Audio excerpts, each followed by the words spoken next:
order. We will now have a maiden speech from Mike Sabin. I call Mike Sabin. Thank you, Mr. Speaker. One of this nation's finest leaders said of leadership that having a vision is not enough. Change comes through turning a vision into a reality. It is easy to espouse worthy goals, values and policies. The hard part is the implementation. Tragically, 10 years ago, the architect of those words, Sir Peter Blake, lost his life in the pursuit of turning his vision into a reality. The essence of the Blake ethos centred around the notion that it's your actions that define you, not your words. Something that can be easily forgotten by those well-intentioned in their pursuit of public service. Mr. Speaker, I raise this because in 2008, as a recipient of a Sir Peter Blake Leadership Award, I had cause to reflect on my own journey, the importance of leadership and the visions that I wanted to see become realities. That moment was a turning point, Mr. Speaker, and much of the reason that I'm here today, something I'll expand on shortly. But firstly, Mr. Speaker, can I acknowledge you for your re-nomination and the dignity and decorum you bring to this role?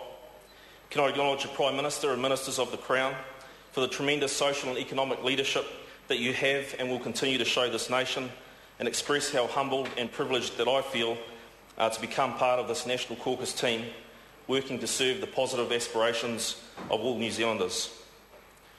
Mr. Speaker, can I also acknowledge our Party President, Peter Goodfellow, the National Party Board that he leads, and the team from the Service Centre. I want to sincerely thank you all for the assistance you have provided me, and acknowledge the outstanding leadership and support you provide our party. In particular, Mr. Speaker, can I thank Grant McCallum, who is also my campaign chair. Also want to pay tribute, Mr. Speaker, to my electorate team in Northland. Our success in the election is just that, our success. Nothing could have been achieved without you. And while I am the net result of those efforts in my election as the MP, I want you to know that this has and always will be a team effort. Mr. Speaker, I want to especially make mention of Sally McCauley, our electorate chair, the longest serving in the party, Neil Clements, my deputy chair, a very wise political gentleman, Ross Miller, a loyal and guiding hand, and a special thanks to the evergreen June Levitt, the Mrs. National Party of the North. At this stage, Mr. Speaker, I'd also like to pay tribute to my predecessor, the Honourable John Carter, for the massive contribution that he made this party, to Northland and this nation. Of course, massive contribution could also describe the tab that he now has at Trader Jack's, but I'm sure the cooks will be well served with him as the High Commissioner. Not only for the passion that he brings to make a difference, but also for the range of new jokes he'll be unleashing on an unsuspecting population. Mr. Speaker, I want to offer my thanks to all Northlanders who supported me through the campaign and who have entrusted in me to be their representative.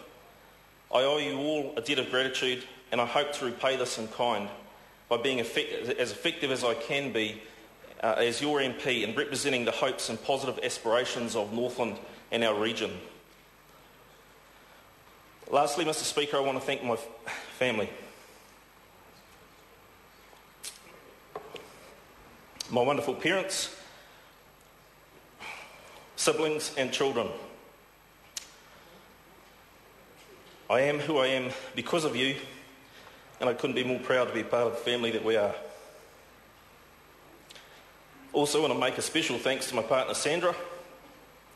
I've not always been lucky in love, Mr. Speaker, but my Powerball number certainly came up in that particular lottery when Sandra came into my life.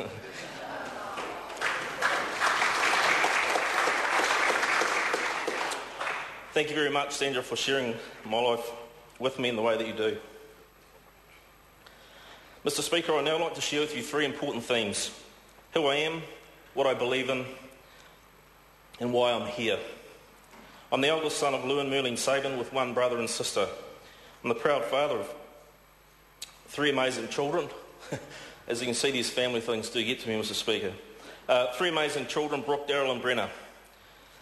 I'm of mixed genealogy like most, and I'm proudly of Tainui whakapapa on my mother's side. It gives me a uniqueness in this world, and I celebrate that, but I celebrate more that I'm a New Zealander and I call this place my home. My early years were spent in Auckland before we as family moved to Whangarei, and I'm a product of Whangarei Boys High School. I left school and followed my father's footsteps into the Navy as a seaman officer, but before long I found myself back in Northland dairy farming. However, as a young father, I was keen to join the police, essentially to contribute to making the community I was bringing my children up in a better place. With that in mind, my policing career was soon focused in the area of drug enforcement, primarily because I felt the best way to make a difference was to get to the cause of the problem. One quickly comes to the conclusion in that particular vocation that alcohol and drug abuse is the cause more often than not. My career in the police shadowed the introduction of pure methamphetamine or P into New Zealand, an area I developed an expertise in, but while working on squads running undercover and electronic surveillance operations, I literally saw New Zealand explode from having no P problem to the worst in the world within 5 years. Our well-developed drug culture saw us primed for the only hard drug in the world that you can make on your kitchen bench from readily available retail chemicals. Those 5 years have changed New Zealand forever, Mr. Speaker, and led me to the conclusion that the fight needed to go back to the top of the cliff. Quite simply, Mr. Speaker, I came to the conclusion that we wouldn't win the war trying to heal the wounded. This desire to find a better way gave rise to Methcon Group, a drug education and policy company that I founded in 2006 and operated from then. The mission was simple: empower employees, students and community with education while working to find policy solutions to help provide government with better tools. It was a long, difficult and often lonely journey, Mr. Speaker, one that many told me was futile, one that many told me was someone else's problem to fix. Nevertheless, I stuck to the task at hand, the primary reason being that I just believed that someone needed to do something. Can I at this time pay tribute to the Prime Minister and acknowledge the outstanding leadership in this particular issue? It has indeed been a game breaker. That challenge was put into chilling context, however, when on Anzac Day 2009, my fight went from P to that of my son's survival when he suffered a catastrophic bleed on the brain during a game of rugby. This could get tough, Mr. Speaker. Following emergency surgery, I was confronted with the news that his death was imminent, something I refused to accept, as well as the contention that if he did survive, it would likely be in a vegetative state. Like his old man, my boy's a fighter. I knew that, even if they didn't. And I pledged to fight with him to help get his life back. It was a frightening journey, full of heartache, but one in which we never lost hope. Sometimes, Mr. Speaker, hope is the only thing you have to cling to. When that's the case, you just have to develop an iron grip.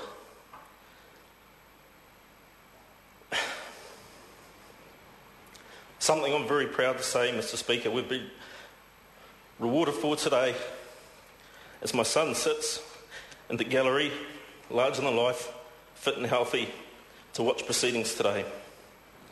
More water, thank you.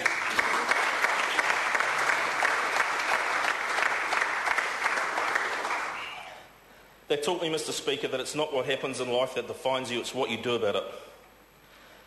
It was a difficult couple of years, but by now my goal was to enter politics.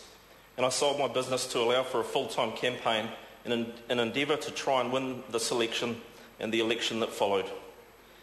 Mr. Speaker, while there's some who would say that I'm a one-trick pony here to further the anti-drug cause, far from it, my journey into politics has come about as an evolution of many professional and life experiences, leading me to the simple conclusion that if one wants to support their community in achieving its real potential, there is a need for one to be around the tables where the decisions that are most affecting your communities are being made. The reality is, Mr. Speaker, my efforts in the P issue demonstrate more my willingness to try and make a difference than my focus on that one issue alone. Much like my son, I just wanted to try and find solutions, while many others were finding ways to tolerate the symptoms. I'd now like to share with you a little bit in what I believe in. I'm a proud representative of the New Zealand National Party because its founding values resonate with who I am as an individual. Central to this, personal responsibility, reward for hard work and enterprise, limited government, and equality of opportunity and citizenship. Mr. Speaker, it's a fast-paced world we live in, and much has changed even in my lifetime. With regard to the fabric that binds the society together and the balance required to maintain a healthy socio-economic equilibrium. Too often, in my view, a sense of pride, self-reliance and independence is usurped by a culture of entitlement, despite the implicit irony that so many that contribute nothing to society have developed an almost self-righteous belief that society owes them something. Striving to succeed and success itself is so often frowned upon as threatening and somehow discriminating against those who seek refuge behind the ever-growing veil of mediocrity. Participation, it seems, Mr. Speaker, is now the goal, and winning is equal part unnecessary and intimidatory. Personal responsibility, the very source from which self-respect itself springs, is intrinsically related to the individual's willingness to accept responsibility over one's life. To do so is to give value, purpose and freedom to the soul. To refuse it leaves a hole in the spirit from which the individual will slowly but surely drain. Yet years of socialist ideology, welfarism, which has evolved to provide perverse incentives to opt out, and the insidious encroachment of government into the minds and lives of citizens, has seen the notion of personal responsibility pilloried like it were the ramblings of capitalist zealots. This country is God's own, yet we condemn many children to child abuse, neglect and homicide. For a generation we have vainly sought solutions, largely ignoring the fact that what we have created is a culture in which it's too easy for parents to become trapped in welfare, often through no fault of their own, who lack even the most basic of life skills, and for whom personal responsibility is an unnecessary and irrelevant commodity, surpassed by the sea of social agencies that will now seek to provide what they will now never have to. Mr. Speaker, too often we become consumed with addressing the symptoms of these very problems, while failing to challenge the cause of them, something that often requires courage and honesty in uncomfortable amounts, but nonetheless something, in my view, that New Zealand expects of its leaders. To that end, I'd like to commend the work being done by the Minister of Social Development in this particular area. Mr. Speaker, the long and short of it is a little bit of personal responsibility will go a long way, but the lack thereof will go a lot further, just in the wrong direction. And why am I here? I'm a great believer that a marriage of quality education and equality of opportunity are the essential building blocks to social well-being and prosperity. Mr. Speaker, I'm here because I want to do all I can to ensure that this environment exists to help Northland and New Zealand reach the obvious potential that we hold. I also come here with a focus to see Northland develop a whole-of-region economic plan that clearly outlines a path to reaching that potential, the barriers that may stand in the way, and the opportunities that we have to make our boat go faster, and there are many. Too often, Mr. Speaker, Northland is singled out for all the wrong reasons, but let me make it quite clear to you today. These less than flattering statistics are not the failure. Our failure is that Northland is blessed with economic potential, but we have no plan to achieve it. Not yet anyway. On that note, Mr. Speaker, can I suggest that if any members of the House are looking for some good beachside property in Northland, that they may pay to get in quick. Mr. Speaker, the last point I want to make relates to judgment. As elected representatives, one of our primary roles, in my view, is the exercise of judgment. Edmund Burke, viewed by many as the philosophical founder of modern conservatism, said of judgment, "Your representative owes you not his industry only, but his judgment, and he betrays instead of serving you if he sacrifices it to your opinion." In a world that is overmanaged and underled, Mr. Speaker, leadership and judgment is what New Zealanders need and expect of us, something I will always keep top of mind. So in conclusion, Mr. Speaker, who am I? I'm a proud father of a blended family of 6. Richer in spirit for the good and bad experiences of my personal life, poorer financially for the fact that I've managed to amass 6 children somehow in the process. I'm a passionate Northlander. I'm passionate about Northland and New Zealand and the pursuit of the potential therein. What do I believe in? That personal responsibility is just that, the responsibility of the person, not the government. That carrots work better than sticks, but both are necessary. That the first question we should be asking New Zealanders is, what is your dream? and then set about creating a social and economic environment to help make those dreams possible. And why am I here, Mr. Speaker? I'm here for the implementation. Quite simply, I want to help turn visions into realities. Thank you.